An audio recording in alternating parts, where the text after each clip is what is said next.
Welcome to Song Tripping. I'm Jim, and I've been thinking about The Wild and the Innocent and the E Street Shuffle by Bruce Springsteen. This is a shootout, and I want to compare primarily digital versions of the album.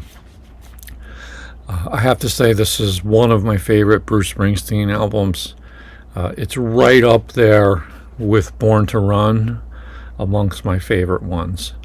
For some reason, some folks think that this is not a very well produced album. I think it's a wonderfully produced album. It has a great warm vibe to it, and the band plays great, and great instrumentation. All the songs are distinct.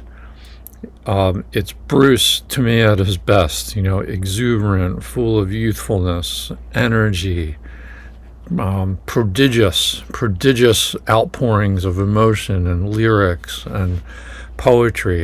There's street poetry in here. It's a funky album. It's just a wonderful set of songs. It's great music. Give these early Bruce Springsteen albums a chance if you're not familiar with them. I think he's at the top of his form on The Wild, the Innocent, and the E Street Shuffle.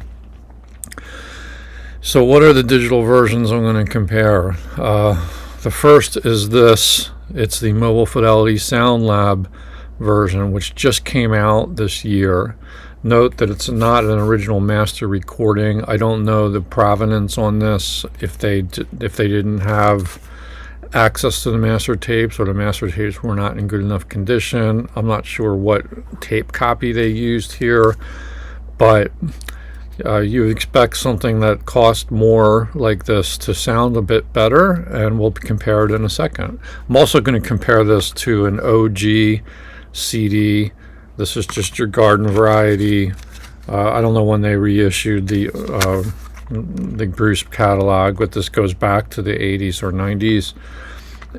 And then there's the 2014 plangent remasters that were done in 2014, and they released those on digital and vinyl, and I listened to that version on Tidal through my iFi Zen deck. All these listens were done through the integrated amp, which is a Marantz 1040, a vintage 1970s amp, ELAC debut speakers, Grado Prestige headphones. And I listened to this album a ton. And it's been very, very hard for me to make up my mind about which version I like the best. But let me just tell you the story, basically. So I started by listening to the brand new Mobile Fidelity version. We listened to it through the ELAC debut speakers in the living room, and I thought it sounded terrific. It was warm, spacious, nice sound stage, nothing wrong with it. It was very satisfying. I think I even liked it better than the Greetings from Asbury Park SACD. This is an SACD, by the way, hybrid SACD. And I was listening to the SACD layer on an Oppo player. And it just sounded great. I thought this is giving me a lot of the sense of what vinyl probably sounds like. I hadn't listened to this vinyl copy in a little while, and eventually got around to listening to that. Next, I listened to, I think it was the original CD, and I think I was listening to that through headphones, and I listened to the albums multiple times, and it sounded good. It was not, to me, as impressive as this on the first listen.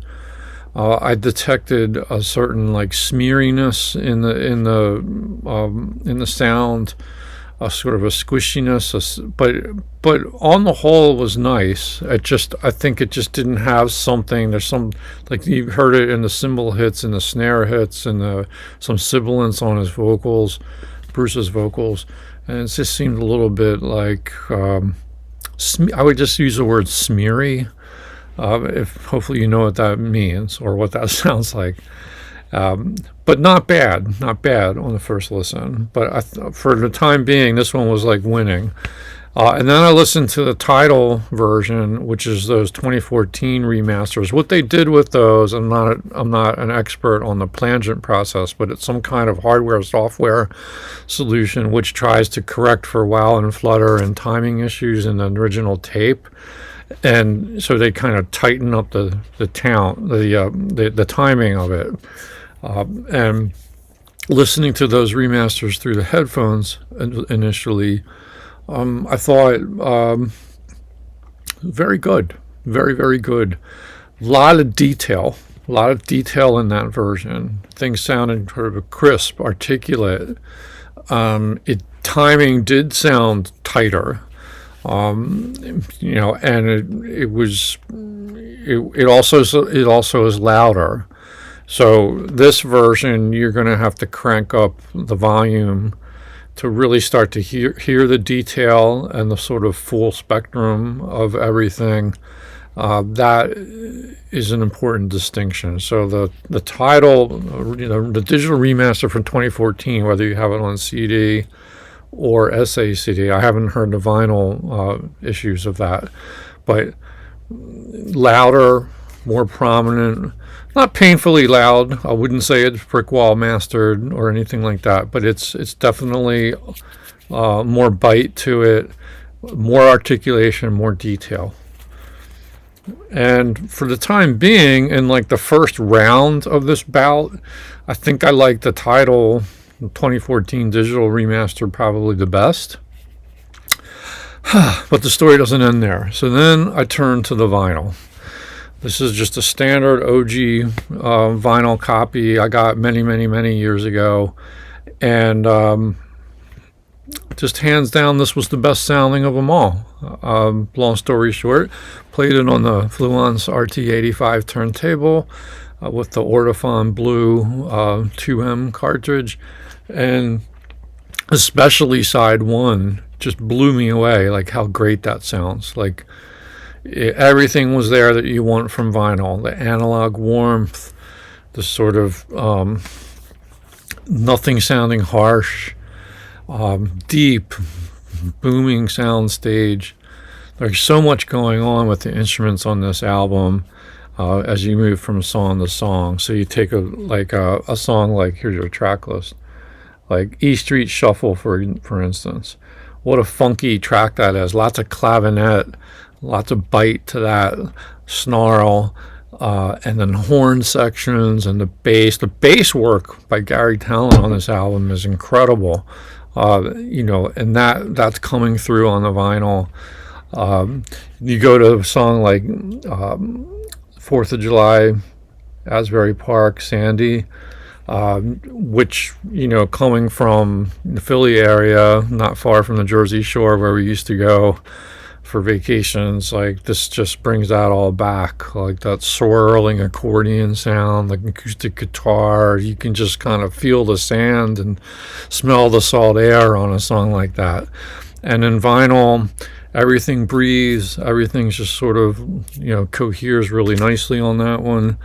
Kitty's Back, what a great romp that is. Just opens with that like incredible guitar work by Bruce. Everything just sort of sings on that song. And then Wild Billy's Circus Story, again, kind of like an acoustic number on there to finish out side one. And that sounded very sweet on vinyl. Then you go to side two with Incident on 57th Street, Rosalita, and New York City Serenade. You could almost treat these three songs as a suite. Bruce at his finest. Just wonderful arrangements. The piano playing of David Sanchez is incredible. This incarnation of the E Street Band, Vinny Mad Dog Lopez on drums, David Sanchez on keyboards, Danny Federici on like organ, and the big man Clarence Clemens on sax, and Gary Talent on bass. what a great incarnation of the E Street Band. I love the drumming. People are critical of his drumming on this album. I think it's great. And the piano playing, David Sanchez, who also did some string arrangements on this on side two, incredible. Like, just incredible. Like, I love the sound of the piano, the organs, everything. Like, there's just so much to love about this electric piano on different songs, and all that really shines on the vinyl. On side two, on this copy, side two for me paled a little bit in comparison to side one, just in terms of sound quality, a little more surface noise, but still really wonderful. So this then became my reference. Like, okay, that's how this album is like supposed to sound to my ears. And I went back and I started listening all over again. So I can't tell you how many times I listened to this album. A lot of times in the headphones. And I started doing song by song, A, B, especially between this one and the title version. There's 2014. This one sort of wasn't like a front runner, so I can like kind of set that aside for the time being. But going back and forth, like, I don't know, I just couldn't make up my mind. Like, they both sounded really good. I think maybe this one, I like the sound of the bass guitar better. And like the kick drum, like that real low end seems to have been, emphasized a bit more. The clarity and the detail in the 2014 remaster was pretty special. The fact that the songs are a little louder, they kind of like grab your attention a bit more. And I started to wonder, well, what did they use as a source for this one? Like, have the tapes aged? Like, it would be nice to know more about what they actually used. And in both cases, like in the 2014 remaster, like, both of these sort of been done within the last 10 years or so. So you're thinking that's a lot of years since, 1973, 74 when this came out. And, what do we do?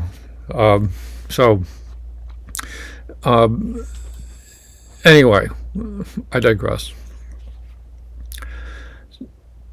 So basically, I couldn't make up my mind. And I thought, this is just a push. Like, I hear differences, but I can't decide which one I like the best. I know I like the vinyl the best. Like, that's sort of my reference. But for digital, I just couldn't make up my mind. So we went back and we listened to the albums on speakers, the ELAC debuts. And finally, I think I started to be able to make up my mind. And interestingly, the title version came down in my estimation as I played it and played it louder through the speakers. It's not bad at all. It just lost a spot or two. Whereas this sort of emerged, I think, as the front runner. And I think because it sounds a little warmer, maybe I can just boil it down to that. But then, interestingly, I was listening with my wife Stacy, and I said, "Do you want to listen to the OG CD? Like, you're probably getting sick of listening to this again and again." She sits there drawing, and then, she's like, "Okay." So we put this back on, and I don't know if we played the whole album through, but we played some tracks, and this one sounds pretty darn good through the speakers. I think it fares better through the speakers than it did through the headphones. And then I'm thinking, like, well, which now, is it this one or this one that I like? Is this one worth the extra money? This one you can find for, pennies on the dollar, probably. I think in the final analysis, I would recommend the mobile fidelity overall, especially because of what I was hearing in the headphones. This was I think just a little bit better presentation, and it's still sounding great on the speakers. But this was like super respectable. Like again and again, I come back to these old CDs from like the 80s, and we've all slammed them, and we all think they're crap, and the remasters have to be better. Not necessarily the case. Not necessarily the case. One thing I was wondering as I was listening to this guy was, what source did they use for this? Did they use like the master tape that was being used to cut the vinyls? In which case maybe this is sounding pretty close to that, like a pretty faithful, and especially because the tapes were not as old by the time you get to something like this and the 2014s. I don't know. Like, so anyway, I'm happy I got this one because it really does sound great. Like, I don't think you'll be disappointed with it. There's a vinyl release of this too, which I don't plan to get, but like, I bet that sounds nice. Let me know in the comments if you've gotten the vinyl copy of it and what you think of it. Let me know in the comments if you've compared these versions, if you have a favorite version. You all hear things that maybe I'm not hearing. So, like, enlighten us with your audiophile knowledge, please. And if you want to stick up for the old OG CD, I'd love to hear your thoughts on that too. Or if you think this sounds like crap, and tell me why. And then, of course, the old vinyl copy. I'm curious if people have the 2014 vinyl reissue where they, based on those remasters. Tell me what the vinyl sounds like, because I haven't heard those at all, and it would be fun to do a vinyl comparison. But long story short, I guess you can't have too many copies of a great album, can you? They're all good in their way. I'm not going to get rid of this old CD. I think I'm going to keep listening to that and go back and forth. But if I had to pick a go-to digital version, I am going to go with this. And for some reason, the Tidal remaster sort of went down in my estimation, whereas it used to be up here. Now, I think both of these, the older and the new, they surpassed that one, but by a small margin. Like, we're talking about fine shades here, fine distinctions. Anyway, great album. I hope someday to talk a little bit more about the content of the album and the lyrics and what an amazing work of art this is, because I really do think it's Bruce Springsteen at his best. Let me know your thoughts in the comments. And if you've picked up the mobile fidelity, are you happy with your purchase? That's all for now. Thanks for watching Song Tripping. Hope you like and subscribe. Bye-bye.